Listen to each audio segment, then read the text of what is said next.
Live. That's fine. On this, Mitchell, if you could keep track of when we started. So the time right now, do you have a time where you're at? Yeah, it's 8:04. Okay, so that'll be the start time. And if you could just note when we did the various things. There's going to be 4 tonight. All right, so first thing is introductions. Hello, everyone. Naiji Temple here again. I am Naiji Coach. I'm Naiji Mitchell. Naiji Ben. Tonight we will be doing 4 things as our focus items. One is going to be a question from a Nijai that we know about relationship stuff with Naiji. And then we're going to also do 2 questions from Wanderer. One is about Nijai's relationships also, and the other is about bad habits. And then finally we'll be doing some cube calling on a new read request for a new member on the forums. All right. So first we will do the question. I believe, Ben, you'll take lead on that? Yes. All right. So a Nijai that we know very well sent us a question regarding her boyfriend, who has been experiencing a lot of stress, and she describes as being very overwhelmed. The reason that she believes this is because he had this idea for a business, and he had a vision as far as what he wanted to do and what his ideas were. Essentially, though, what happened was that nobody came on board with them, and he was left to basically do everything himself. And he's been sticking to this despite the fact that nobody went with him in on it. So he's had to work himself very hard, and she believes that he is modulating himself too much, is the gist of what's going on. Okay, thank you. So that's kind of sets a scene for us. Appreciate it. Can you give us some initial thoughts, please?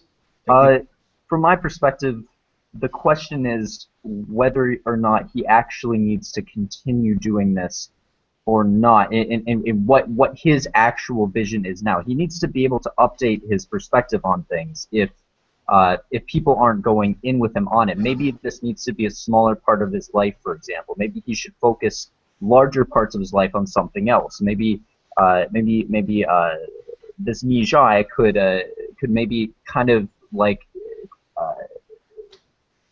could basically suggest some things, cross-contextualize, come up with some things that maybe some suggestions, ideas that maybe could lead him to something higher for him that doesn't involve so much stress and work that isn't fulfilling for him. Is my impression of what would really help here. The modulation is important, but it's more so because of what he's pursuing and whether that's actually worth it to him. It could very well be completely worth it to go in on something and work really hard on something, despite the fact that nobody else is working with you, if he really believes that that is what he really cares about. However, she describes that that isn't what he really feels. That isn't actually something he's passionate about. So mutually trying to figure out things that would be passionate for him, or different turns he could make in the road, I think would be really beneficial here. Gotcha, gotcha. Mitchell, you've also been involved in this as well. Could you go next? Yeah, sure. So yeah, it's a tricky situation in a lot of ways, because it seems like, on the one hand, it seems like something, he's somewhat determined to do, because he's still getting involved in this despite the fact that it didn't go according to plan, because he had all these people who were supposedly going to help him that didn't. And so now it's like this real big to-do that's extremely difficult and sucks up all of his life and energy. But also, on the other hand, what the Nijai is saying is that he's not really passionate about it, which, like, I almost wonder this, like, because he has to be passionate about it to some degree if he's like this determined to do it. So, like, I wonder, to the degree that he is passionate about it, if he's passionate about it for the right reasons, or if maybe it's actually not such a good idea, because it didn't seem like the Nijai thought that it was a good idea. Yeah, although I think we should make a distinction between like being passionate about like the vision he was having originally for it and passionate about the work that he's doing after the fact. No, right. I mean, like So- obviously he wants the end result, but isn't really able to do all the work that Yeah. he needs to do to get there, and it's sort of a drag. Yeah. That's a very, very tricky question. Myself, It is. I feel, I should put a caveat out there that I live like a full-on fanatic. Yeah. So it's very challenging. But Jailene and Demas, they're cool with it. But I can understand that might not be for everyone. So I want to put that out there so people don't come back later and say, hey, what's he talking about? The way he lives his life, he lives like So, yeah, I'll put that disclaimer out there. But with that said, there are some things I've kind of learned along the way. One is that you really do have to nigh it of what is it you're trying to do? What's the real big picture purpose of this? Because if you can really kind of elevate to that, it'll make a lot of these other decisions that are hard to make easier to make. They'll be clearer, but it's harder when you're like in the mix. So if they aren't seeing it, like myself, I'm in a position where I had the same thing happening. All my friends and family, they kind of recoiled when I went the way that I went, and it's been many years that I've been doing this. In the case with Jailene and Demas, for example, I can use that in some ways as a correlation, which is it true? Is there something there that is truly there and truly is special and therefore needs to be grown out?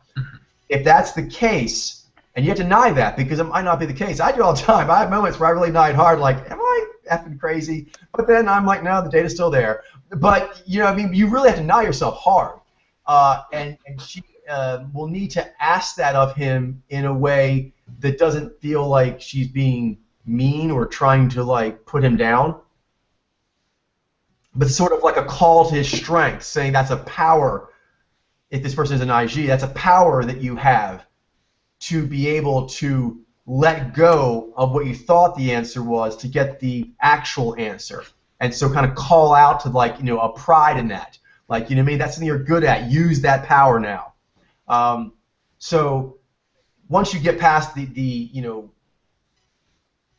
is it real? If it is, then his next job is to convince her. Her job is, if she loves him, is to allow herself to be educated on the merits of what he's talking about. But she is not required, and this must be understood out of the gate, to actually agree to anything that she doesn't agree to or see anything she doesn't see out of love. Love means I'll listen to you, give me your pitch, but you do actually have to move me on the merits of this vision you're having. Does that make sense? Yeah. That makes sense. So, because then the vision should give her strength as well. Right now, the vision isn't giving her strength. That means it might be the wrong vision. You need to let it go. The vision needs to be updated. She needs to actually reach to see it more. Do you mean there's three? That's very broad, but those three major things need to actually, I think, take place. Because it sounds like there's a disconnect between the two of them based on this. So the question is the vision actually there? Can he communicate it satisfactorily? Can she pick up on it? So those are three areas that there could be, issue at. So does it sound like she's, trying to understand him? I think she is. However, I don't. She definitely believes that she actually believes that he isn't actually really passionate about it at heart. And I don't think she's very favorable towards it either. Yeah. Okay, so that's good. We have to kind of come perspective shifting here. It's possible that she sees the stress he's under and does not like the situation. Her Jai's like, this is sucky, I want this to stop. And that could be affecting how she's interpreting the situation. On the other hand, he could think he had a vision or something, and then he now realizes that it's not what he thought it was, and he doesn't want to let it go because it's become an issue of pride or something. Does that make sense? Yeah, that makes sense. So yeah, because I think it's what you basically stated there, Mitch. I just want to kind of highlight that you said that there's two sides possible to the story, and Right. usually, there's a little bit of something on both sides that can always be improved. Even when one person's being like really good, you can always be a little better. That is true. Yeah, no, it doesn't matter who you are. Like it's like, although this is about helping him, of course, mainly. However, we can help other people, basically. Thank you. Good. You said that's exactly where I was going. Is like in this case, she'll be able to help him better if she comes from the highest place herself. So that may only be like a few steps for where she's already at now, but she'll want to take that position as best she can because I allow her to see the situation through. So, does she love him? And does he actually have something? And if she can't see that he has it, she can try to ask him, can you articulate that to me? You know what I mean? Can you show me something to lead me there? And then if he's not, he needs to work on that. And if it takes too long, whatever that means to her, she needs to ask, like, are we okay doing this? Because if that's the case, you have to come to an understanding that's what you're going to be doing. And she has to ask herself, is she okay living a life about moving that work forward, even if it doesn't actually reach a culmination at some point? Because if it's true vision, then it's going to come to light and fruition at some point. It needs to be pushed on, maybe by one person or maybe several lifetimes. So now Nija are going to be well, actually, all the gatherers will be confronted with that in that their other does stuff in long term and after they're gone. And the idea of doing a small bit to move forward that legacy in their lifetime seems worthy a lot of times to hunters. That's hunter thinking. So there does have to be an understanding between hunter and gatherer thinking. Both, kind of both ways. They have to understand each other, a give and take both ways. But there is going to be, what if it, and I had this talk with Charlene Demas. I did. After a few years, I'm like, I don't know how long this is going to take. I don't. I know it's moving forward. I know every day, each day, the work we're doing, the data we're gathering, priceless. Absolutely essential in taking the world where it needs to go. And so we said, like, okay, we'll just live our lives as best we can, making as comfortable as we can and doing other things to make the ship go forward while using every available resource that doesn't make it to where we can't live life. We become unhealthy. That's, what I mean? Trying to stay healthy while giving what you can to the cause. And Jai is very good at that because the Ji of a Naiji is going to want them to give everything in the service of that higher calling. Mm-hmm. Question is it really a higher calling? The Ni's going to ask the Nai that. You know what I mean? Like, did you Nai that? How high of a calling is this? Yeah. And then the Jai is, okay, but we need to have a life too.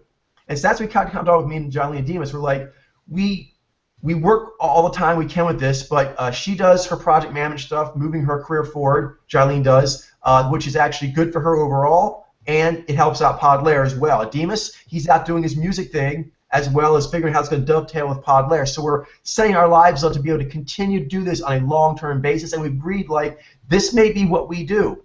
Gathering data and telling the world, and we don't know how many people are going to hear this and when. We just had to say, is this actually noble work to be done? Does that make sense? And if that's the case, then that's sort of like the Naiji's point of view. I have to move this torch forward. I know that's the only way that the humanity is going to get out of the cave, the pit it's in. It's unconscionable to not move that flag forward, that flame forward with everything I've got.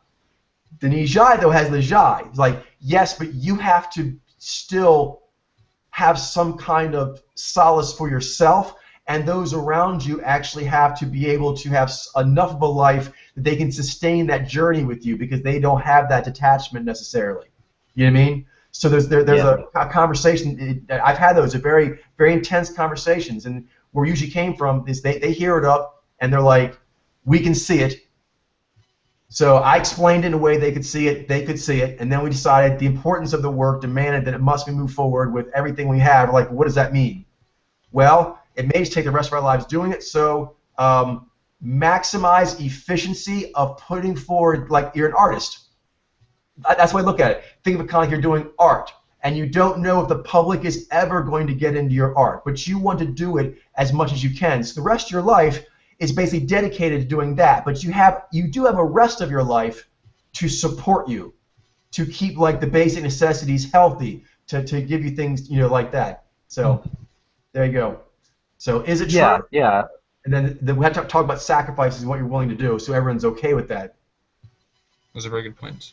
And a lot of times what happens is like, with me personally, is if there is something that like I don't necessarily want to be committed to, like I don't want to develop like a huge amount of commitment to, I'll just treat it as like a little bit like a hobby or something, and it kind of sucks when you have this vision and you want it to be like this really big thing, but like you could still keep your options open as far as that still being a really big thing, maybe in a slightly different way, but maybe kind of just downsizing the part of your life it's taking up right now, and then over time you may at a different point decide, okay, I want to go in on this, after I figured things out, after I've had some experience, yet at the same time I'm not overcommitting myself before I really know, whether I want to go full on this.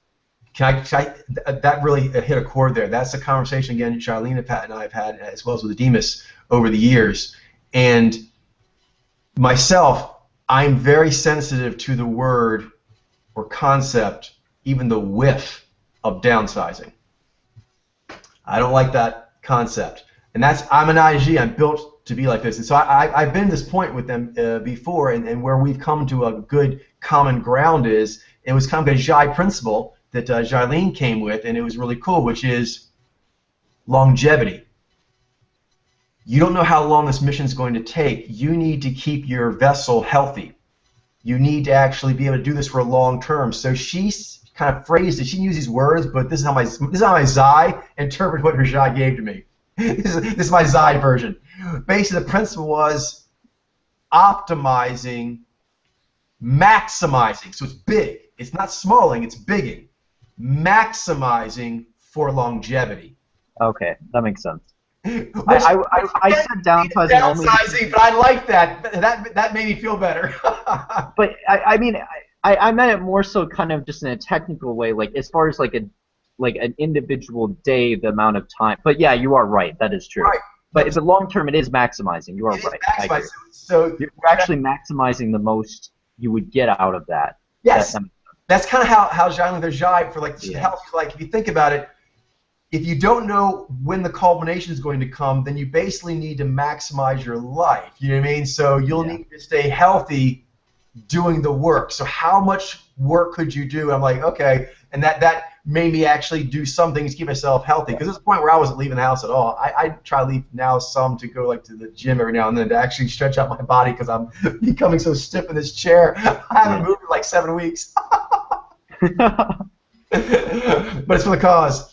But yeah, I can't expect everything. Yeah, I whenever I can, I just like lie in bed and watch media all day. I mean, like, I don't get out. I don't really exercise at all, actually. I mean, I walk around campus. That's about it. So it's noble work to try to maximize that to a degree. But I remember, I'll give you a principle. Here's a principle. There's a side of this. It comes from RPG days. Are you ready? All right. If you play the RPG games, you may know there's like stats you got, strength. Yep. Okay. If you're familiar that there's a range where you sort of just normal, like let's say you got like a 10, 11, 12, you're like a normal. Yeah. Then like 13, 14, 15, 16, 17, 18, and so forth up, you get bonuses. Mm-hmm. But then if you go down past that sort of standard baseline, you go, -1, -2, -3, Yeah. and so forth. Okay, so basic Zai principle when making a character, if you don't want to be easy to lose the game, is if you're allowed to make your own character, which allows them to let you do want to adjust the levels that you have a few things in the low, in the mid, and even to the low-ish. Do you know what I mean? It's not myself. I'm disabled, so I mean, again, caveats on this, big time. But basically, when you're doing it, you're like, I basically have started going on a few negatives, more than a few. I'm like, what can I mortgage? The question is, what you're trying to bonus stack the things. Exactly. Because you're like, what are you going to use? Yes, the first line. I guess there's 2 lines to this. The first line is you let things kind of slack in order to bonus stack other areas that are really important to you, but you try not to let the slackening go to where it goes into penalties.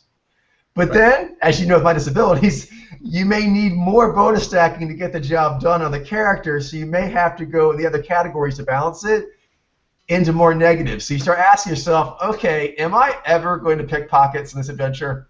You know what? Don't need it. And that gives me more power for over here, somewhere else in the character sheet. You know what I mean? That's so true.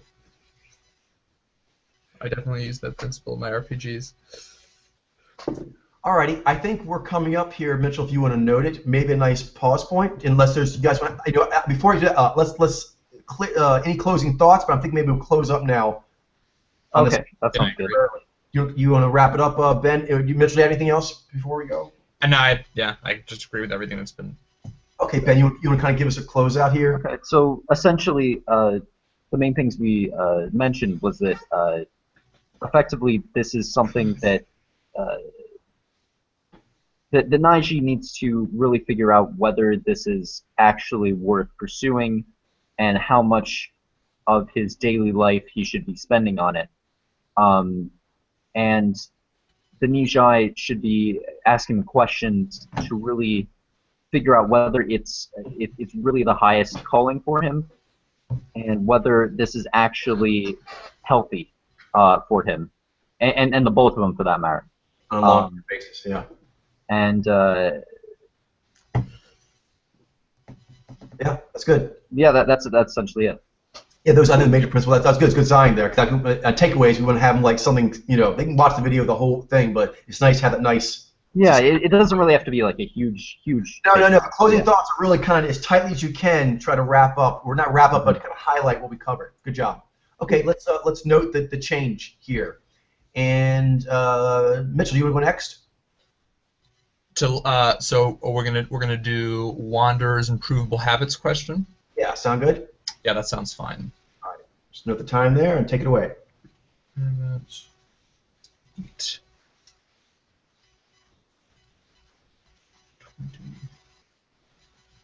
27-ish. All right. Be right back. You want to go ahead? Sorry. I'll be right back, but I can still hear you where I am at. Go ahead. All right. Well, do you want me to go ahead and read the thread? Yeah. Why don't you go do a quick read through and then go? That'd be kind of the scene in this case. Sure. Give you that and then give your thoughts and then hand it. I'll go ahead and read quickly. Let's see what we get here. All right. So this is a question from Naiji Wanderer about improvable habits. Particularly Naiji struggling with things like appointments and assignments, which I'm sure is something a lot of us can relate to. Hi, I have some weak spots that I haven't found a proper way to deal with. I wonder if anyone has found workarounds to these kinds of things. 1. Being on time. Being places at a specific point in time has been and still is a challenge in my daily life. I know a couple of people that might or might not be Naiji that also have this habit. I always manage to make it to things that are really important, but I associate these events, like exams, with stress modulation and preparations. Just meeting up with friends to hang out in a relaxed setting is a typical scenario in which I often arrive later than planned. For people that don't have this internal pushback, I understand it will make them across as laziness and bad character trait, or worse, disrespect against them personally. I haven't conducted a lot of experiments, but I would guess moving from a place of higher momentum, like being a simulator state at home, to a place of lower momentum will fuel the reluctance. Contributory factors. Disrespect, not for the individuals involved, but for the system through which we interact. To me, the clock is a symbol of the lack of independence and freedom I feel in our society. We are weighed down with, especially for mojos like mine, peak pathway, opposing stuff to do, routines to fill our days with, and structures to be obedient towards. Another thing is memory, and to perform all logistical maneuvers, one has to constantly watch the clock. Fear of missing the appointment is the main motivation really pushing me to handle the logistics, and this kind of fear is not something that I like to bring into the equation when I don't have to. There's also part 2, just brief. So then also last minute working on assignments, procrastinating. You've discussed the percolation of the Naiji, but even being aware that my spirits want to postpone writing something down as long as possible, I still do not handle deadlines as graceful as I should be able to. It is more the rule than the exception that I find myself inches from failing to do stuff necessary to stay in school and so on. In retrospect, I see that yes, I did use as little time as possible in stuff I needed to do, less connected to the peak pathway, and often with reasonable quality, having given the spirits as long as they could do to work on the case. But to be tired and stressed out like that several times a year is something I wish I could avoid. What I fear is that I only know how to deal with these situations through Daryu. No matter how much I tell my spirits that this is the plan, then will take me closer to the peak pathway and keep me in a life with stability and as much space for them as possible. Even if they seem to agree with me again and again, I end up on the edge. So, thoughts? Okay, so yeah, I mean, one observation that he made that I would agree with right away is it does. I first of all, I do relate to a lot of what he's saying. I think a lot of the Naiji will. Of just having to be part of systems that you don't really care for. You don't mean in personal disrespect for people, but you'll do things like miss little appointments or assignments or show up late to things, because that's just the kind of powers that track those things are mostly Z and Vine, and it's hard for Naiji to do that if it's not something we really, really care about intrinsically. So that's just part of how we work, and unfortunately the systems that were required by the society to participate in don't understand how Naiji works, so they're not built for us. So we're going to have a lot of problems there, and it just makes life pretty much unavoidably daunting in that way.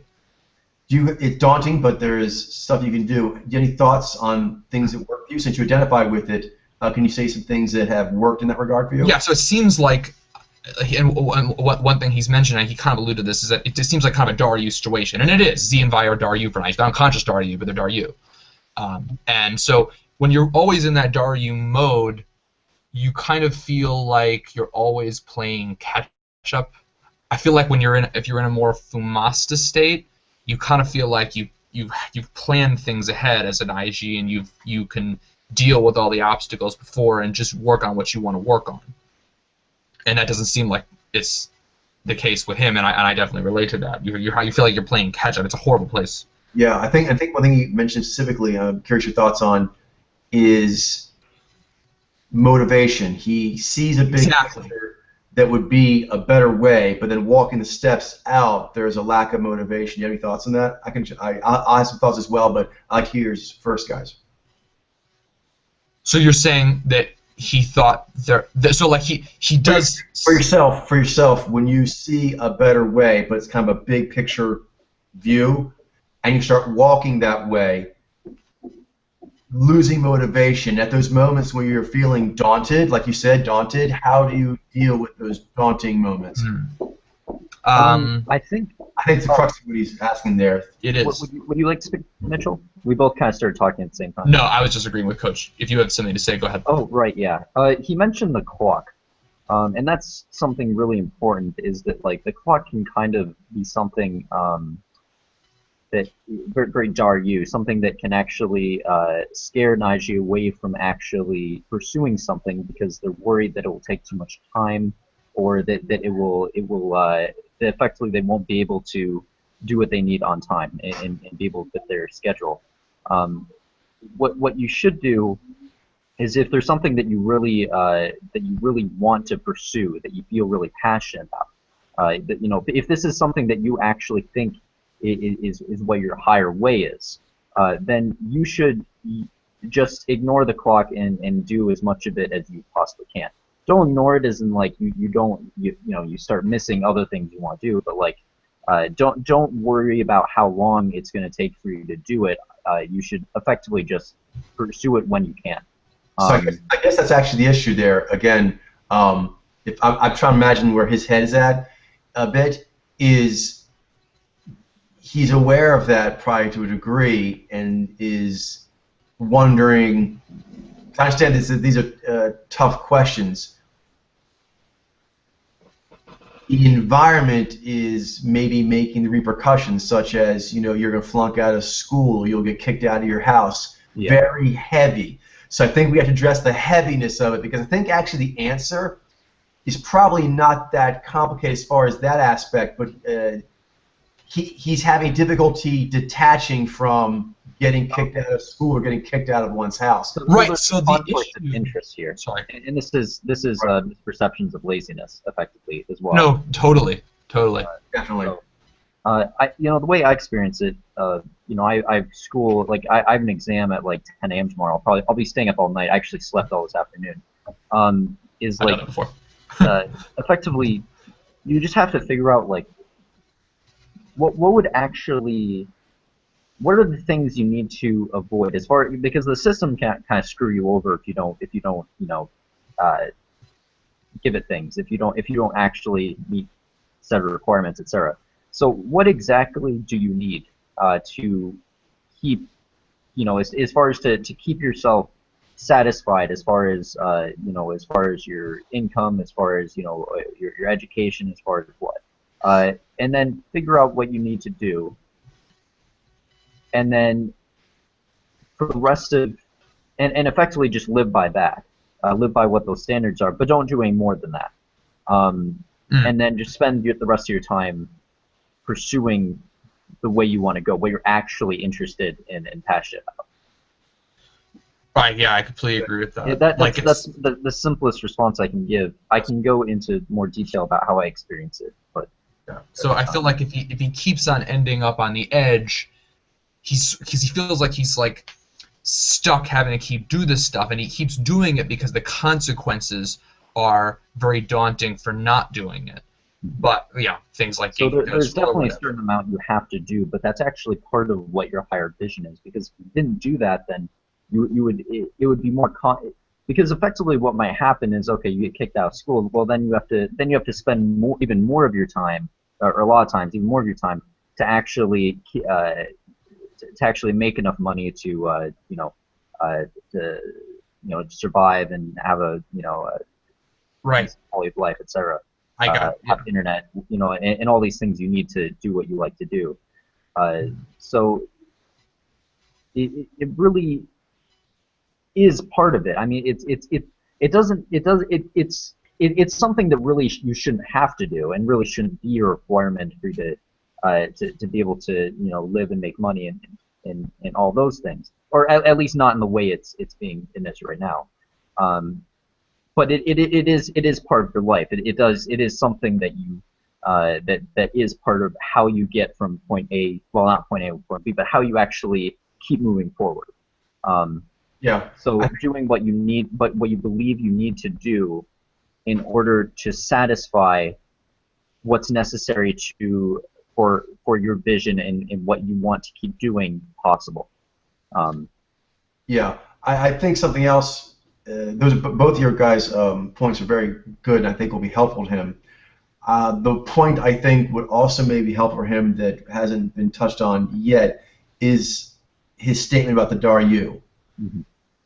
I was actually going to touch on that. So the nigh of that is he is in a Daryu situation. So we have to start with that is a fact. So it makes sense that you're spending a lot with the Daryu because you're in a Daryu heavy situation. So that's one thing that has to be stated. If that's not stated and looked right in the eyes, it'll confuse a lot of the readings. That's a thing.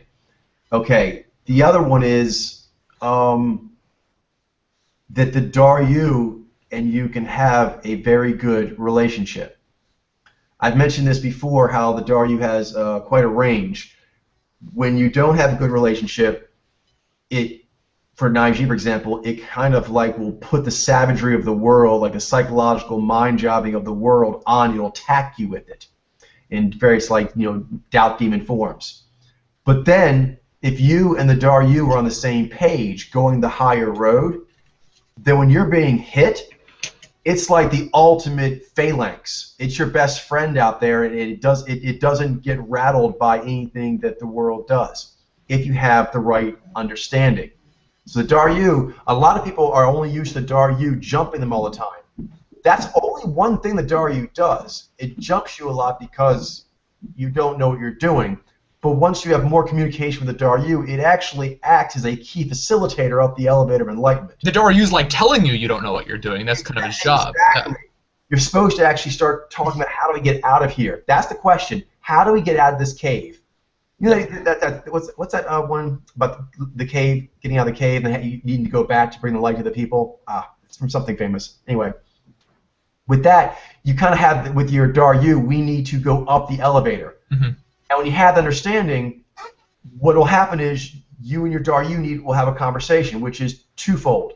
First, the Nai.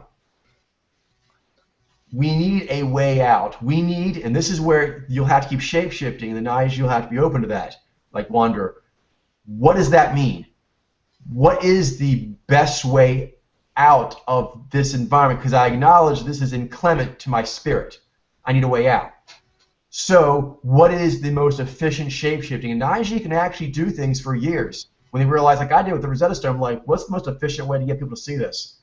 I have to actually read all people pop culture. That's a lot of people. 13,000. Yeah, so I was like, when I had that moment, my spirits, I was like, is there another way to do this, or is there? And I'm always looking for it. Anytime there are more efficient things, it's worked. Like trying this new method out of reading the TV show Timeline. That's a new way that developed over time. It's allowed me to read a whole bunch of them faster than I had before. I think it's more fun for you. It gets more fun. I'm actually able to do some gains I didn't know I was able to make. But I'm always looking for how can I shapeshift.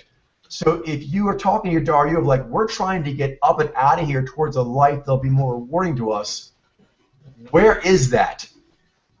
In this case, like I said, if it's staying in college, if it's doing whatever, it's like, okay, that's the way it's going to keep me going where I need to go. Then, like Ben was saying, you had a conversation. You can have it with your Daryu, and it's your high Daryu. What Ben was referencing is a high Daryu conversation of like, I think we just have to go through a bit of a slog here. Yeah. But that's the nearest good thing. You know, you've been out there like an RPG land, like, okay, I'm low on hit points. It kind of sucks, but I can survive. And what's the nearest place I can heal up and level up? And you just march on. You got to do it. You got to do it, and then you go kind of. But this is key. You will be in a soldiering on kind of thing, like a rangering on. You know what I mean? More, like Zion is like a ranger, but I'm rangering on.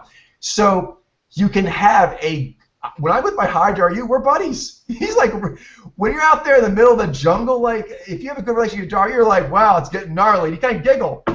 Your high Daryu is awesome at just giggling at gnarly stuff. You're like, all right, okay, that's what we're doing. Okay, that's it. If that's the most efficient way, and you're like, okay, it is what it is, and then we go. And the motivation, this is something to know, is that like Wanderer, you do want to actually try to free up other things, but also recognizing that you may need to stay heavy with your high Daryu. And just know when you are with your high Daryu, you will also get your other spirit forms if that's appropriate. That's something to mention. It's kind of a higher spirit form thing. I mentioned this before. If you think like a video game where you summon spirits, you can summon any spirit anytime. But the modifiers change dramatically based on where you are at, where the adventure is at, where the locale is at. So what you're dealing with. So for example, I've been in situations where I've done Daryu stuff for like years, and you're like, does that mean I wasn't with my other? No, actually all the time. But the way I do it is I am like right now I'm in the middle of a long trek out into the unknown of this Rosetta Stone. So I have my trusty squire, my Daryu, in that form. He's like, and we're out there, we're dehydrated and shit. You know what I mean? It's like, you know what I mean? Where we're pushing the boundaries, but he's down with that because that's what needs to happen. And this is key. Because of that, when I do that, I routinely meet Nexi out there. But because I currently am in a position where the world doesn't have what it needs yet to see it, and I have to go get more, like, how much more do I have to gather? That's a bunch of stuff. And so you're out there, you're like, but I'm going the right way, and it's there somewhere. And if you can convince your Daryu that it's true, by the way, you have a lot of confidence. You guys have known this. Your Daryu is such a mind jobber and will give not an inch to you. Not an inch. So if you can convince your Daryu, okay, I think we have to educate these humans, and we have to go that way, and that's how we do it. In this case, I think we have to kind of like find some sort of plateau where we can shape shift what we want to, and the fastest way to get a plateau is through this degree. Do you mean like, and once you kind of like convince, you do, this, your Naiji Bardic powers, go, and Naiji, convince your Daryu, we need to do this. And your Daryu is not, it's not so crappy, this sounds weird. When you're actually in a situation that is of the other, like in location, it is conducive, when your Daryu comes in, then you're like, hey man, you're kind of being a mood killer.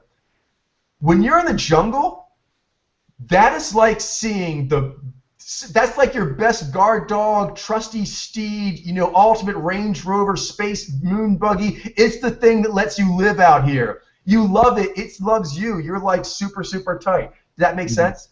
Yeah. So in that case, your Daryu is actually really going to make this situation as good as it can be. And it's a good... People think that dealing with Daryu is always bad. No, you're supposed to deal with it on a regular basis, but it's supposed to be elevated. And you always know it's elevated when am I going up? Right, forwards and upwards. If you do that and then convince, because your Daryu, this is tricky. A lot of people don't know this about the Daryu. The Daryu wants to go forward and upwards. It just doesn't think you've got the plan. So you have to actually come up with good ideas. That's why it messes with you. It does. It wants to know what's your plan. It's like basically, it's not. When someone says convince you, but they're a badass, a lot of times they won't say convince me. They'll just start messing with you. And it's your job to basically convince them. After a while, they're like, okay, you know what? That's a good plan. That's how the Daryu of the Naiji generally does it. Then they tell you, like, the game, like, you know, people go like Randor, they only do that. Just walk up, slap you, or stab you. It's like, that's how you know the game's on. You're supposed to know that. Like, this happens all the time. Like, if I'm going to go, like, an adventure in my head, I'll imagine I'm going on some sort of, like, big broadcast, and, like, everyone's watching me, so if I mess up, it's going to like, oh, man, that sucks. You know, I know it's going to happen sometimes, and so part of that's just getting used to that, but a lot of it can be avoided. And so my Daryu will frequently be someone who will try to trip me up. And then when I finally figure out how to do it, where I don't get tripped up, he gives me a wink and a nod, like, good job, son.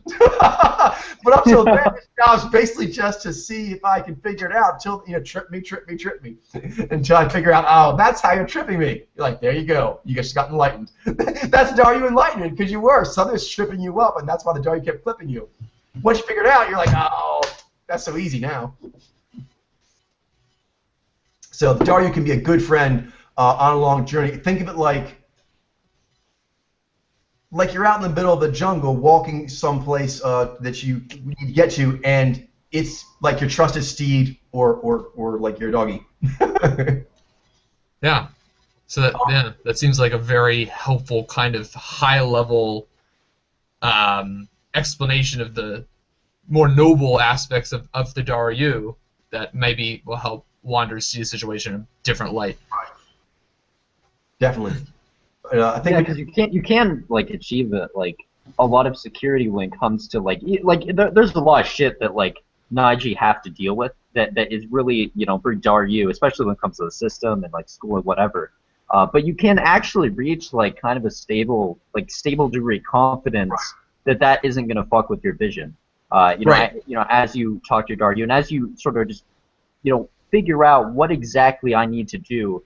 To make sure that this ship keeps moving forward to the highest degree it possibly can without getting fucked up. Yeah. And just one thing that will help, I think, sometimes is to have kind of these thoughts is like whatever he's doing, the systems he has to pay tribute to, is asking his Daryu what other reasonable options do we have, and actually have a dialogue. Because Daryu's always going to be like, why don't you just quit? Why don't you just do this or that? And maybe those are options, but you will then be like, but what am I going to do here? Like Ben's saying, what if I lose my internet? You know what I mean? And basically asking how we do this. And so this will make the Daryu dialogue and give wisdom. Because basically Daryu's like, what it does, it basically is like, this is uncomfortable. Make this less uncomfortable. So you start dialoguing like, I know, I get it, it's uncomfortable. What's our plan, man? And that starts like the Daryu dialogue. Yeah. You know what I mean? And that's just it. He keeps getting in these situations. He feels like he keeps getting in these situations that aren't comfortable, and his Daryu's telling him that.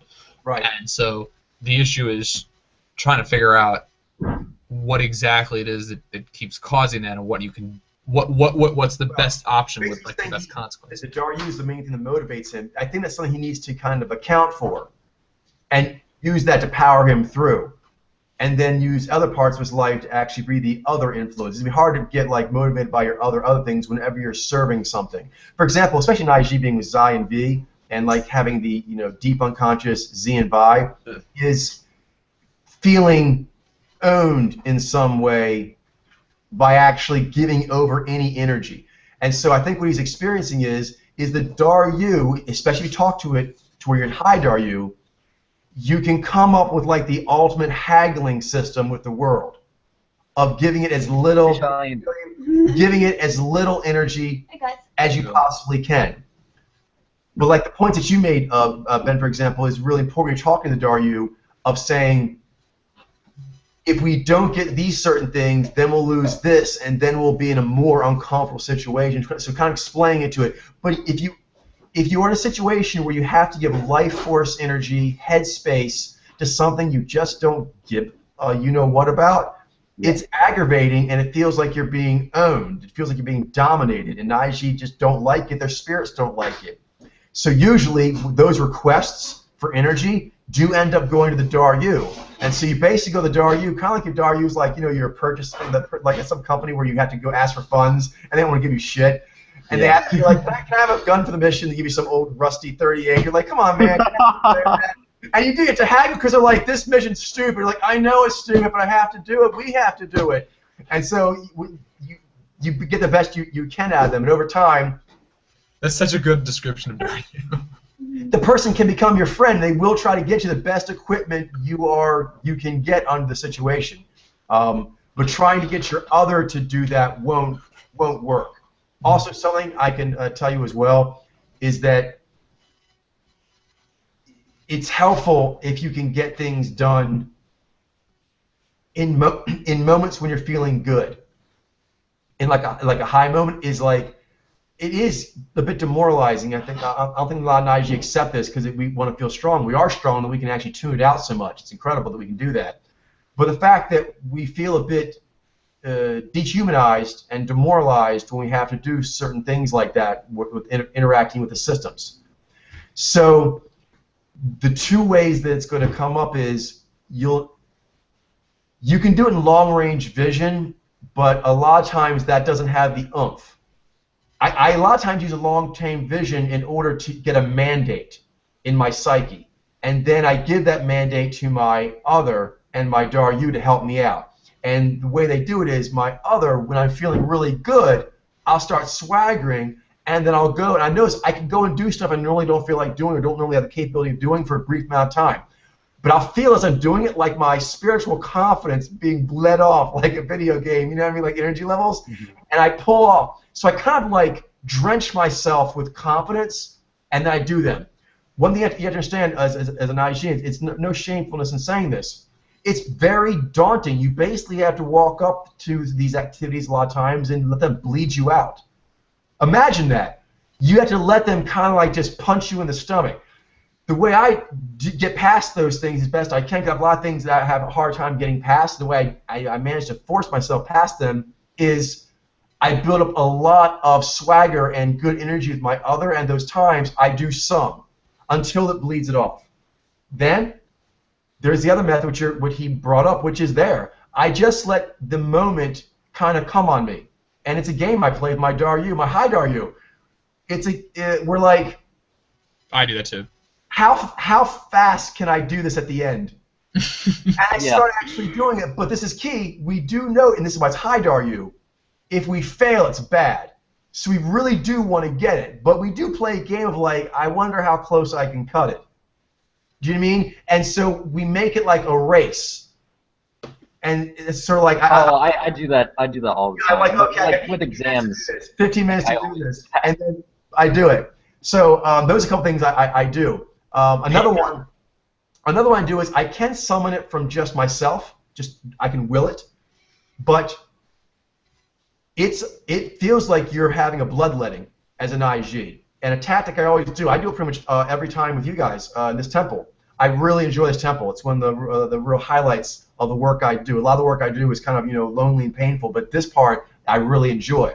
So something I do is on these days I push really, really hard. I always push hard, but I push like I don't really take like any breaks at all, and I just push, even not just like the amount of volume, but like I'll go raw in purification, for example, because I know I'm going to dive into a bath of feel good. So that's something you can kind of do, is if you can kind of like treat yourself. Try to find good treats that are as healthy as possible to give yourself when you do certain things. It's important. Your other will like this. She'll actually appreciate this. I mean, whoever it is will appreciate it, which is you need to be rewarded for heroic work done. And so she'll actually, your other will come up with ideas or things to reward you as far as ideas to, it could be anything from like reading a book, or watching a special show, eating a special meal, anything. But you kind of like put there as like a goalpost if you get through it. So, and by the way, your high Daryu is really good. Your high Daryu is like, it's basically like your other's going to have metaphysical sex with you. And your high Daryu is like, what's she say you got to do? She says I got to run this obstacle course under 4 minutes. She's like, okay, buddy, we're going to run that course and you're getting paid tonight. You know what I mean? He's like your best buddy ever. No, that's so true. I even resonate with that back when I played tennis a little bit. There were certain opponents, because tennis, I mean, there's a lot of Zion V to that. So there's certain opponents who I'd find, or like I'd be in a competitive situation with them, and I'd find them really daunting. Like they're real grinders. They would like to keep points out, keep points in matches going on for a really long time, and really force you to not make errors and beat them. And I would always, to get myself through it, I would find those kind of people frustrating. To get myself through it, I would always imagine like the end result. Like, but I'm not gonna feel good if I just give up and don't do it. I have to kind of keep that like feel good bath at the end in mind, and it helps me get through the Daryu of like just grinding Zion V stuff out. Yeah, for sure. It's very powerful. Naiji can go to incredible. I've said before many times. You guys have been years now. I couldn't do what I've done for as long as I've done it if my other wasn't giving me these little metaphysical treats. And a lot of times they're just my communion with her directly. Other times they're ideas she gives me for things in the world, like, why don't you actually watch this tonight, or why don't you do this or that? You know, little things like, yeah, that'd be cool. And that's what I get when I pull the feet off. So those are a few things that might help them out. All right. I think we've done a pretty good job on this question. Cool. Oh, yeah. We're kind of running low on time now, actually. Yeah. Why don't we go ahead to the other one, which is on the Nijez teaching stories. All right. I'll go give thoughts to this and let you guys come in, and then we'll go into the read. Sounds good. The read we might not need to take 20 minutes on. All right. We'll see. Where are we at here? The Nijez. Okay, he's wondering about. I get the feeling I'm not using my Nai. This is Naiji Wander again. I have a question regarding teaching stories for the Naiji and Nijez in general. I get the feeling that I'm not using my Nai simulator to its fullest potential. At first thought that I understood how my spirits work, I would receive top quality insights at any time without them needing to deliver in story form. Oh no. They deliver it the way they want it delivered, and if you don't accept that, then the quality will drop correspondingly. I said they had done this to legitimize it somehow. But I see still now, after being affiliated with Podlair, that the best insights come when I am either creating a story that I seriously think about publishing or geeking out on a story someone else has made. It could be that there is an issue with the Ji that I need to legitimately be a part of artistic interaction for my spirits to gear up. Legitimately, I think that word is incorrect. Well, I mean, maybe it is correct, but it may have a negative connotation to some people. It is true. Your spirits will want you to legitimize what they are giving to you. They want you to enact it. They want you to have ideas about it, have your simulator run stuff. That shows that you're into it. Yes, your spirits want you to, a word I prefer, you've heard me use it, bona fide. They want you to be a bona fide believer, and they want you to act accordingly. And if you don't act and talk like a bona fide believer, then you will get what you get. They'll take away your powers. That's right. The case is so often that all these stories I'm super serious about completing and publishing reach a level like a tree producing a fruit, and once I receive this fruit, this insight, I no longer need the tree, correct? This tells me that I could basically just let my spirits skip to the end. No. This tells me I could basically just let my spirits skip to the end, knowing that I will integrate them into my philosophy and plans for communication. No. But still, after this understanding, I have problems just receiving general insights. I think I see an issue here. Could there be something in the nature of the Nij's way of thinking that needs to create and explore over time a somewhat limited meaning, one-to-one, to work? I also wonder if temples could produce higher quality insights if the setting was collaborating on a story. That part's true, yes. Okay, big error here. So relating to skipping. Okay, skipping is an issue. I'm going to take skipping as an issue to a high level, and then I'll zone in on what he's talking about here. He's talking about story. For example, some of the Buddhist tradition, some they're going to need to work on when they're a Padlar Buddhist, which I would like very much to happen as soon as possible, but they'll need to update. For example, some of them believe in a Bardo system with their meditation, and it relates pretty much to a very simplistic elevator enlightenment that's also erroneous. In some ways, they'll need to be updated. And they have it to where you have the Mazut and you have the mergings. And you come out of the Mazut with your apparatus and you just go straight into merging, trying to skip as much of the Daryu, Other, and Fumas as you can, a lot of them basically saying they are distracting demons and delusions. You skip past that, and you go straight to the mergings. And then you come out, and when you come back out from being merged, and you go down, those demons, those delusions, otherwise known as your Daryu, Other, and Fumasta, will try to get at you again. Again, ignore them. And go right back out to. There's like this: don't let anything move you. Don't let anything. Right. So it's going back and out. So that's something that's kind of a pervasive thing that's done. A lot of people's thinking like that's a good thing. That's incorrect. And natural law has spoken. We've evolved to where we are now, and that includes story and the elevator enlightenment. It means you have to talk to your Daryu portal, go in, do what you got to do, and then go to Apex and on up through the chain, Other, Fumas, and so forth. It's there for a reason. So natural law would not have put such a sophisticated system that it feels is necessary throughout our evolution that apparently as an apparatus you need to talk to your Daryu and figure out things at that level in order to properly be where you need to be for your Other. And then you need to have a dialogue there, a dialogue and a story with your Other and get that right so you can be proper for your Fumasta. And then you got to do that right with your Fumasta to merge properly. So you're messing up a whole bunch of. Basically, you're just running past those rituals like you're walking on hot coals, trying to dive into merging. That's not how it's done. That's a drug. Basically, Buddhists found a drug. I know they did. They found a shiny baby drug. It's true. When you're with a shiny baby, you feel happy and gooey and one with universal love and whatnot. You're drooling, and it's great. It's awesome. I mean, it's like your body has like hormones and stuff that I'm sure regulates this, and they are drugs. A lot of people know this. A lot of that meditation is teaching you to come out of your your Mazut, and then just run through your elevator. Don't look at them. Don't talk to those other creatures, and then dive into shiny baby. Then dive like it's a bath. Like it's a bath of feel good, being above it all. Oh my goodness, it's so annoying. So, but they did. The elevated enlightenment is part of your peak pathway. It's the ultimate dope ever. It's what natural law gave you. And they basically figured out how to yank on the chain like a bunch of rats that are going crazy for sugar water. More sugar water. So I mean and they think they're enlightened. No, it's not. So those aren't demons and delusions. They are things you're supposed to dialogue with. Otherwise, natural law would not have us evolve with all this time. Ben, you look like you might have something to say. Oh yeah, there's also like a faux Zen problem of just right. Basically detaching from everything. Like the world is suffering. I shouldn't care about. I should only worry about merging.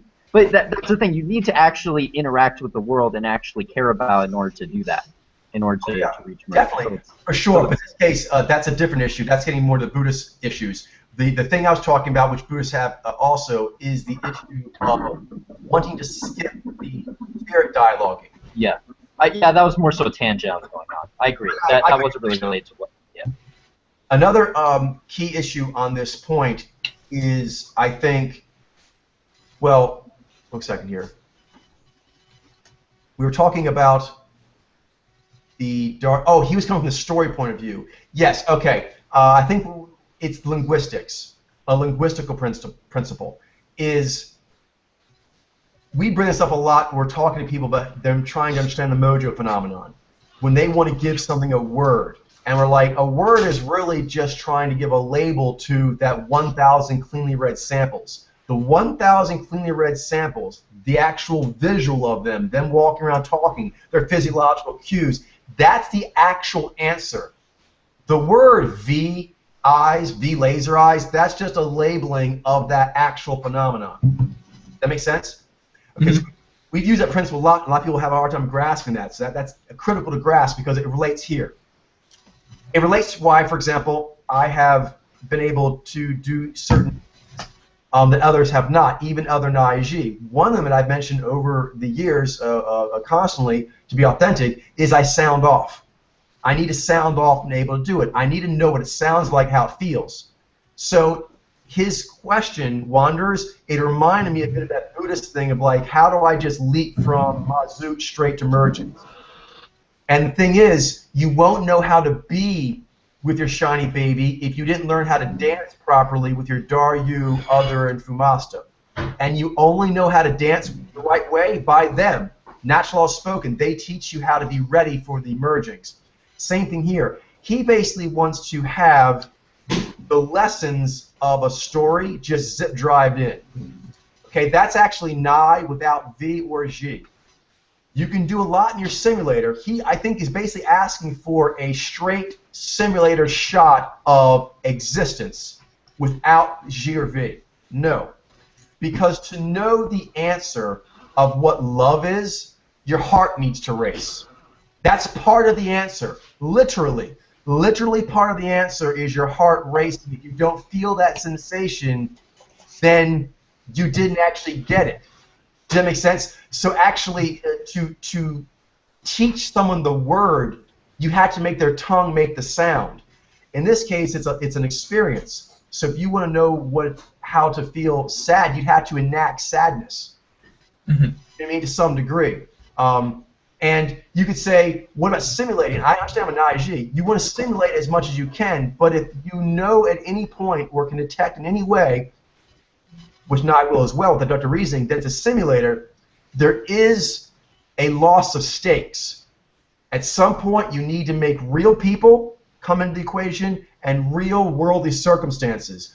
And then it'll bring in that tremendous, like, whoa, this is for real. And you need that to take a simulation or like that to the next level. And if you try and skip that, it's skipping part of the language. That's the language of learning. Some things you learn through simulator, some things you learn through talking to your friends, some things you learn by your body enacting them. That's the language of learning that concept. That's when Natural Law gave humans those 8 powers. Because apparently you need to know those things or do those things, and that's how you do it. So. Okay. Awesome. Questions? Do you guys have any thoughts about this here? At some first, I thought that after I understood how my spirits work, I would receive top quality insights at any time. I think if you guys want to talk a little bit about that, the code of conduct of your spirits, because to me, that seems a bit arrogant. To almost expect that of them. Yes. Right. Here's what your guys' thoughts are on that, and how you guys sort of solicit, gifts from your higher spirits, sort of the attitude tone. Can you talk a bit about that? Because I mean, knowing you, I know that your stance is better than where this person's coming from, and it could be helpful. Mm-hmm. Yeah, I think one thing that I'll do sometimes where I really get my nice simulator going, you have like. Tough question. I mean, basically the point that you said is, yeah, you're obviously not going to get these top quality insights just zip drived into you. You do need to actually enact the rituals of your Daryu, your Other, and your Fumasa. So the question is, what are good ways of doing that, I guess, in order to get top quality insights? That's good.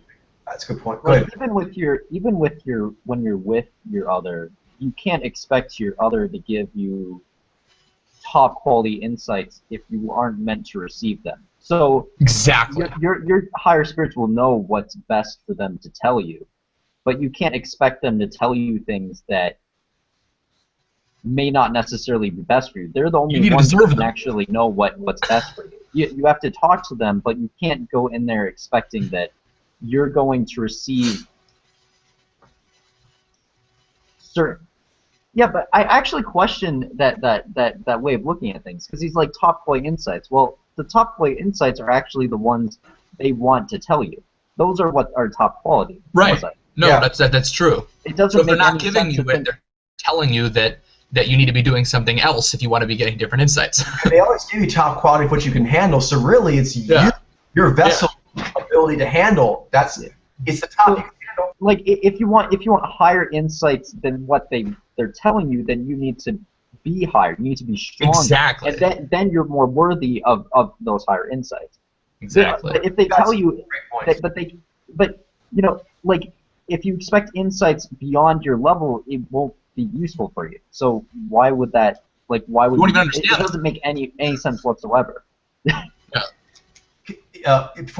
I'm going to kind of close out here. In a minute, we can go into that read. But you guys made some really good points. I want to kind of put in a principle form. I think there's three things you guys are talking that jumped out to me that are really good. One is you need to be respectful. You have to understand that you are asking for something from a resource higher than you. Mhm. So it's a request. It's not something you should assume. You're serving these spirits. exactly. They don't serve you. You actually, technically, you all serve the peak pathway, Right. but they actually have more powerful resources, and you are like the agent in the field, but they outrank you, and you need to come in, like, ask them to give you stuff so you can go out and be a good secret agent in the field. The second one is there is a bridge that's needed. Spirits need something to help them be summoned. So to actually not, listen to music that your other might like and then expect your other to give you insights why you didn't bring any kind of token of there's respect. That's so true. Yeah. There's tokens of respect that show you know the spirit you're talking to. So there's respect and there's like appropriate gifts. And then and that helps them bridge to the world because they want to get into the world, but if you're listening to certain music, that'll make it easier for your other to Music your other likes, and then if you're giving an even better gift, maybe you just need to dance to the music. Yeah, exactly. And that happens. They're like, boom, a bigger bridge that shows respect, and you are helping them give you the insights that you wanted. Mm-hmm. Then the third one is, I think the last one you mentioned, Ben, was great. You should assume. Not assume, it's a given. It's a given. It is a given that there's always something you're not seeing that your spirits could be giving you if you leveled up. So you have to ask yourself, what did I do to level up today? How can you expect to get a level 12 insight when you're level 11, just like you've been the last year or last month? You know what I mean? Like, do something. Go out. If you actually push yourself in tennis, push yourself in debate, you did something better with your diet, you actually read some books on something that you thought would help you grow, anything like that, I guarantee you your spirits will give you something. No Naiji could read a whole new book on something interesting to them and not have new insights come to them. Oh my gosh, yeah. But you have to actually do something to level up. So you level up, your processor will be stronger and they can give you more stuff, but they can only give you what you can handle. So respect. Give a token that helps them bridge into the world and shows that you know them, you know the spirit, and then level up so that your processor can handle bigger gifts. You're like, give me a bigger gift. Your spirits are like, dude, if I give you a bigger gift, you will crumple. That's their job. Literally, I believe in a larger capacity, that's their job, is to handle stuff that will crumple you right now. It's in there. They know it. They have it. But they're like, when you get the right security clearance, you're like, I want those answers. Those answers come. It's kind of like in Agents of S.H.I.E.L.D., Coach. Like when there's like they have different levels. Like as you just say, you have like a level 10 agents or whatever. Of course, this is actually like this isn't like a this isn't like a. But yeah, I mean it's like once you reach a certain level, you can get certain pieces of information that won't completely like crumple you. So. Yeah, they want to give it to you. Your spirits want to give you these insights, but you have to. they don't want to crush you with them. Right, exactly. And that's what, like saying, like even your Daryu, a lot of people get confused on that. Your Daryu, once I learned this lesson, me and my Daryu got along much better. My Daryu still mind jaws me all the time, but he's my buddy. He's my buddy, kind of like the Pink Panther. There's that, his guy Kato that jumps him all the time because, the Pink Panther told him it'll help my reflexes if you. He's like his butler or something, but he's like a badass in martial arts. He says, just randomly jump me. You know what I mean? And because it'll keep my reflexes sharp. So it's like a joke in the movie because he'll be doing certain things, and then Kato will jump him. Kato will come in, serving tea, and then try to kill him. And he's like, no, not now. But overall, he likes Kato doing that because it keeps him sharp. So once you realize that your Daryu actually wants you to know stuff, and then definitely your other Damasu, like, when is this kid going to get to the security clearance so I can give him the answers? Yeah, they definitely don't. Even the Daryu does not want you to stay in the dark. They want you to actually get the bigger insights, but you have to be ready for it. And that's one thing right there. Why do I have to enact certain lessons to get them? As long as you're stuck on that, you won't get the answers. Sometimes you got to get in the mat. For example, like the thing about the quotations. Once I realized those Nijai didn't let this quotation for that reason, Nexi started explaining to me why. But I needed to do that, and when I was visioning with Nexi about doing it, she gave me lots of insights, but she didn't show me that one yet. I actually wasn't here yesterday. What was this? It was a. There are some. I'll talk to I guess about it later, Ben. There are certain kind of quotations we can't include because they just don't work. In the field, it turned out that, like the baristas, for example, quotations, even though they may have really good general universal principles that we liked, if there was any mentioning from the person giving the quote of their career or their upbringing, people, the Nijai were like not so interested anymore.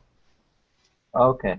So we don't need to get into that too much. The point is. We'll get into that more next Monday again. Yeah, but the point is that it actually allowed me to vision a lot better once I had that. And Nexi gave me a lot of information. She's like, oh, sure, Nijai, I want you to do this, this, and this. And she gave me lots of great insights and visions beyond that encounter, but I needed that encounter to open that package up. It's like on an adventure, you need to do certain quests. Yeah.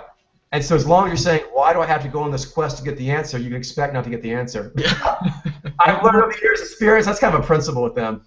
And there's always quests that, like, you can only get the answer from doing those specific quests. Yep. Exactly. And of course, like with this, but yeah, I mean, there's like, especially with, if you think of like Naiji, there's like a higher way that you personally need to follow. Yeah. For example. Yeah. Oh. Go ahead.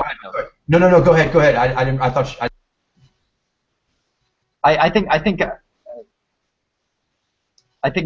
I fell off track of where my thought was. I'm actually focused on what you were saying. What you're saying now. I apologize for that. I do. It's fine. I think I forgot what I was talking about too. We're probably gonna have to move on. Yeah, what were we talking about? Let's close up here. We were just talking about like quests and how your spirits need to give. Yes. Okay. I think something Ben said that kind of got me going was you're saying like the higher thing. Mm-hmm. In this case, a lot of people are like their Nai may not be strong enough yet to handle the concept that humans are story. When you think of yourself, you need to think of yourself as a story. You are a personification that enacts that story. Basically, like you're saying, what is the essence of you? It's a story. So to ask, why do I need to do story when the answer is you are a story? Do you know what I mean? Your spirit is waiting for you to have that aha moment of like, why don't you actually really think about that question you're asking? You know what I mean? It's sort of saying like, why do you need to categorize those mojo in that mathematical way? Because people have math. That it's a lot of times it's a major Nai that you're not looking at. You're kind of like butting your head, like why is this happening? It's a perception thing. It's not even so much that you're not discernment getting it. It's the perception of like you don't really even see what you're asking, or like what you would need to see to know that. Yeah. Perfectly said. I think we'll end on that. That was what Mitchell said. So I think the principle Mitchell just said. I think Wander would do good to kind of use that on the question he's asking. It's good. It's good to ask questions. It's also good to kind of look at your questions and ask yourself the question of why I asked that question. All right. Last one is Coleman. Yeah. So this I is didn't sort actually of get to look at his video. I think I saw like interesting. the image of the video. I'll let you guys. We'll do it. We're kind of go round robin. We'll start with you, Ben. Then Mitchell go to me. Ben Mitchell, then me. We'll just keep going that a couple times, and then we'll just freeform until say 7:30. So do we have the video up? Or are we gonna have to grab that? Can someone bring it up? Is this? What thread is it in? I have the forum up right now. I think. I can probably find it. I'm sure it can't be hard to find.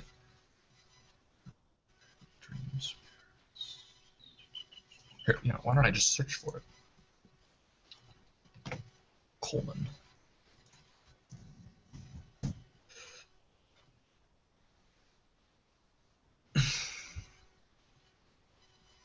Oh, there we go. Okay. Cool. And you want to go ahead and note the time? Yes. 9:19.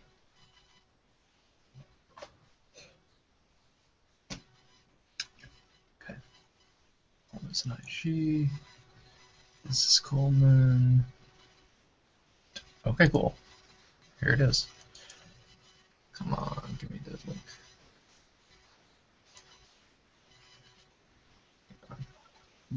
There we go. Oh, and if you guys could, when you're saying what you're saying, if you could give the time code, that'd be great. Sure.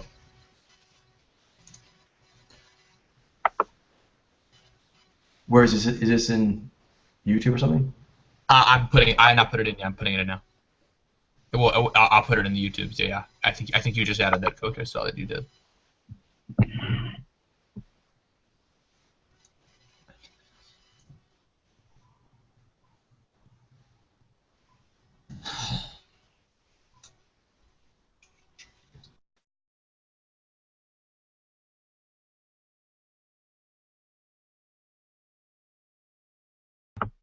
You just did a big V perk up, and it looked like it had a lot of HSP and intensity to it.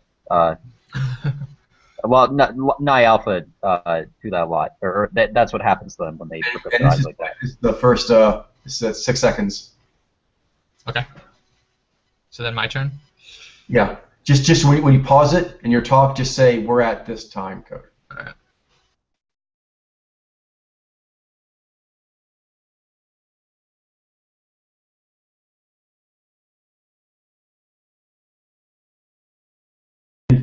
Okay, so sorry, my video is lagging a little bit, but yeah, it does he's doing a nigh drift at 17 seconds. Yeah, looks natural. Mm-hmm. My turn. Yeah.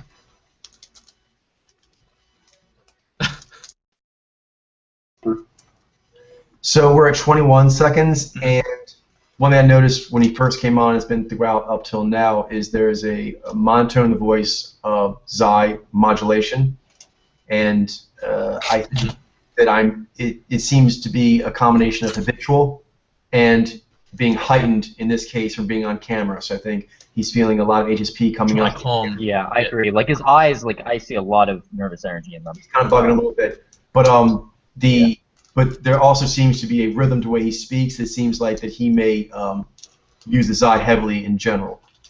Yep. All I right. agree. Back to you, Ben. Cool.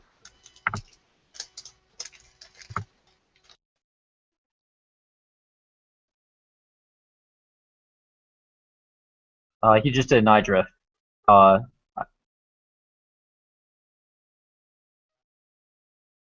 Just did his eye check. You need to pause, give the time code before you say a cue, please. Oh, okay. Sorry, I forgot we were doing time codes. Okay. So should I go back to when he was doing? Just say where you are now, and then say what you've seen so far. Between the last time we paused and now, I saw he did a couple of nigh drifts and like his eye check. What is now? 40 seconds. Good. All right, so my turn then. I'm warning you, mine's lagging a little bit, so I don't know how well this is gonna work, but we'll try.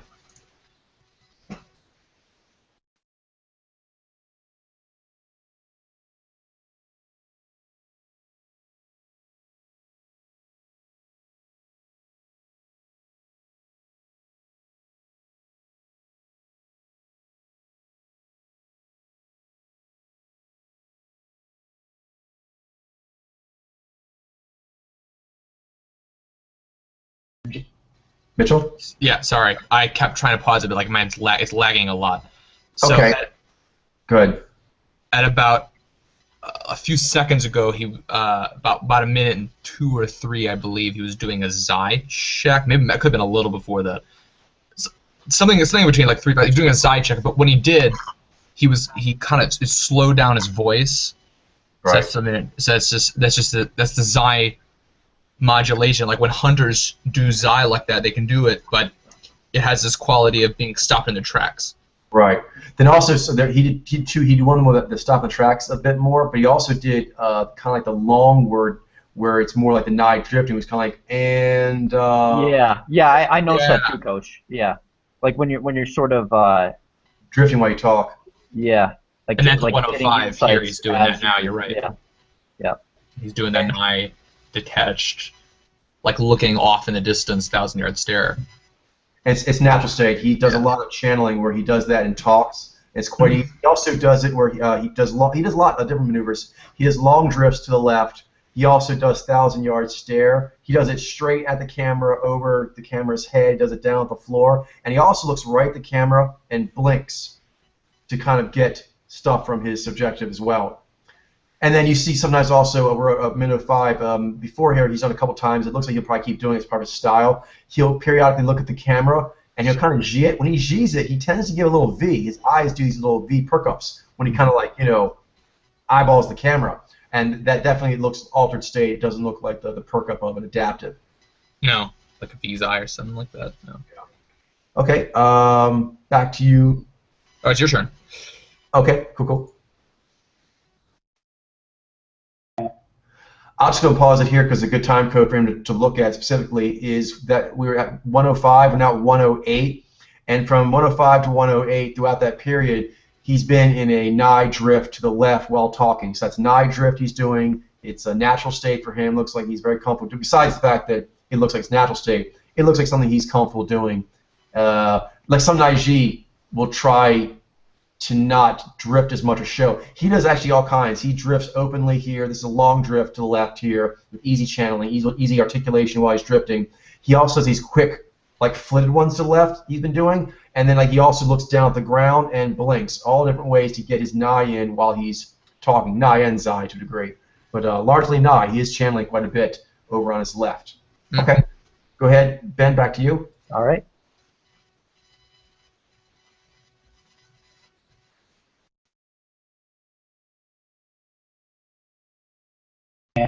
So you can see that like the fine flexations of his facial fascia. There is G aware emoting going on. The Zai does mute it quite a bit, but despite that G energy still does go up to the brimline of the face. Good one. It's subtle, but you're right. He keeps his cheeks rather flattened. Naturally, it's part of using Zai a lot. But when he, good catch there, Ben. When he does move, it does move quickly. When his upper lip starts going with the emoting, the G, it does go quickly in his cheeks. Although he doesn't like to do it that much, at least not when he's nervous. But when he moves, the cheeks move. Mitchell.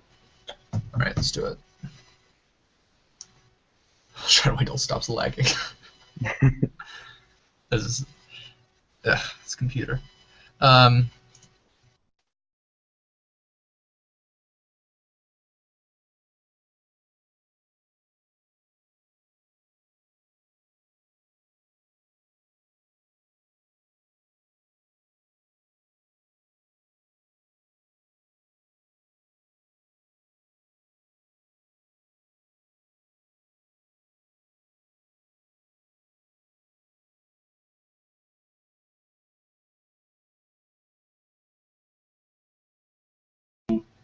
Okay, so something to notice is was 147 now. He's been talking up till now, about from where I paused to now, or from where we last paused to now. He's been doing his articulation has a broken rhythm to it.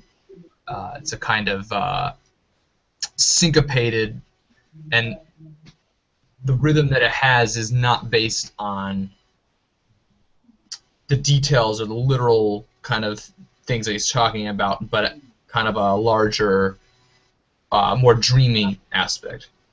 Oh, that's smoothing a lot with the Zai. It's smoothing a lot with the Zai, but it does have a kind of broken You're right. cadence to it. Definitely. Like, We've got a Zai. It's Yeah. Ziny don't sound like that. No, you're right. And just on that, that's a very good observation, Mitchell. That we noted, I was trying to come with it as well. It gives him a slightly dangerous vibe. Like when Naiji actually, because he actually has a lot of Zion, but he's still doing the nice slinky. And when Naiji had that nice slinky going on with the Zai, it gives like a coiled. Do you mean like an edgy coiled quality? People don't know what to expect from them. Exactly. Yeah. Yeah. It's really quite cool, actually. Naiji can use it on purpose. Yeah, for sure. They do. All sorts of things. All right. Are we pretty much at 7:30? Yeah. Pretty much, yeah. Okay. Do we want to have any some closing thoughts on him? Any other more thoughts? If you want to watch a little more, or are we good? I like what he said so far. Yeah. Seems like he's gone through some stuff, but he's trying to figure out how to go forward and upwards. He seems like that's a seeker. So excellent. If he keeps checking the pile of their stuff, I think he'll find what he needs. He'll need to take the knowledge he's in IG and figure out what it means for his peak pathway. And by flexing his peak pathway, he can rise above.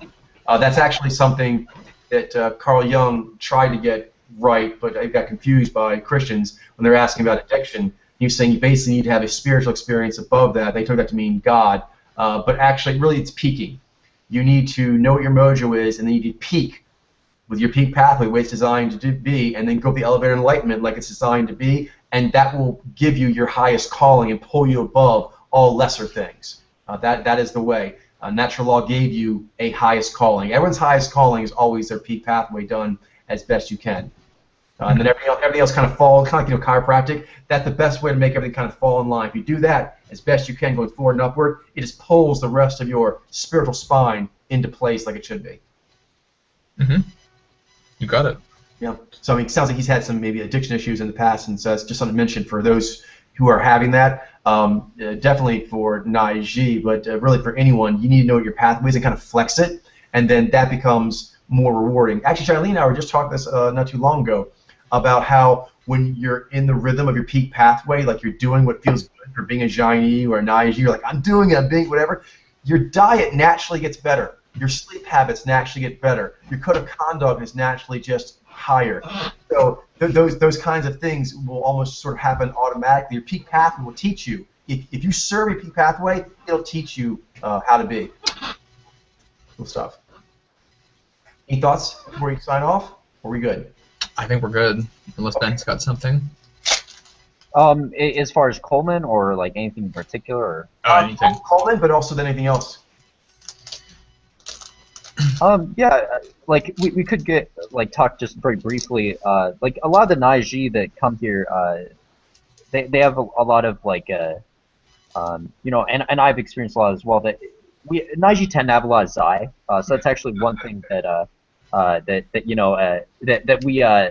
it's kind of tricky for us because it can sometimes feel it can be very compelling to just kind of and this gets in Nai as well, dissociate from the world and. Because it's a very hard place, and our Zai kind of protects us and allows us to endure a lot of pain, and it's very good at numbing things. So Coleman has a lot of Zai. I have a lot of Zai myself. So it's just it's an interesting and important part of our peak pathway to mention. It is. Also, he has a lot of HSP on camera. It seems like it's rather uncomfortable for him. Before I did public speaking in high school, that's actually the main reason it was so easy for me in Pod Lair to just get on camera and do stuff. But if I didn't do that, I would probably have a lot of issues and be kind of insecure about it. That's Naiji. Something that Naiji tend to have issues with is the HSP of get on camera and people seeing you. But that energy you have, it can actually be channeled into the activity itself, which gives you extremely powerful abilities. Naiji tend to be some of the best speakers out there because of this, despite the fact that they also tend to be some of the most nervous people when it comes to it. So it goes to everything, speakers, but anything, even conflict or fighting or whatever. Any I think conflict and public performance of any kind is going to bring that up. But we're built to do it. Just The nervous energy helps us do the impressive things we're meant to do. If we didn't have the energy, we couldn't get there. Because that's just I ask that question all the time. Kind of like Wander was asking the question of why do we have to enact a story, or why do you have to learn through story? Why can't it just be zip drived the insights? Because that's not how it works. So it's sort of the same thing here as well. It's like you have to live it out to a degree that you can see if that's what you want to be doing, and your spirits will give you feedback. Do you know what I mean? They'll let you know whether or not that's. And for Naiji, it's very cute because of dissatisfaction.